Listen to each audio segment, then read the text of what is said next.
Hi guys, Cabal, TGN, and in this video we're going to cover the changes to Death Knights in patch 5.2. Fortunately for us, there haven't been too many changes to the Death Knight class in this patch. Let's go ahead and start at the very top. Our Death Siphon ability now heals us for 150% of the damage done. It was 100% in 5.1. This is actually a pretty nice buff because Death Siphon was a relatively weak ability in 5.1. Our conversion ability has also been buffed.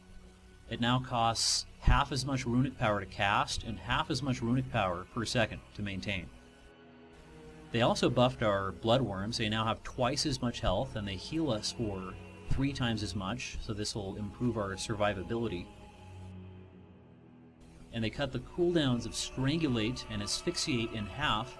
I think this will be pretty nice. I use Asphyxiate quite a bit, and a 30-second cooldown seems like a pretty nice change.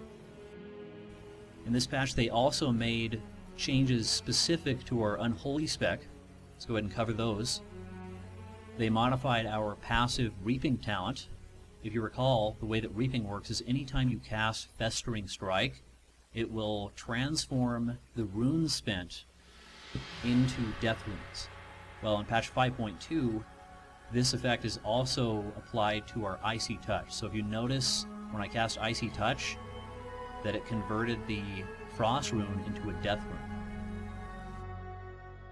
And one of the more substantial buffs is the buff to our Summon Gargoyle.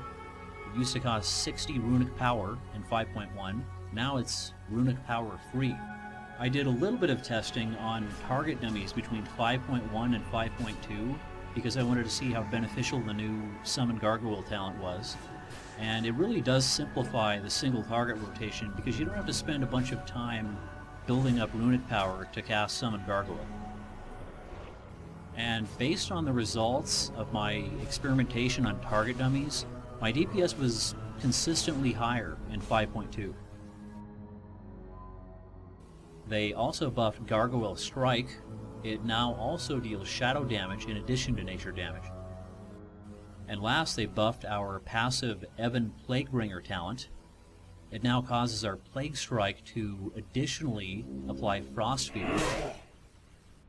This seems like a pretty nice buff because it basically turns Plague Strike into an outbreak on a single target.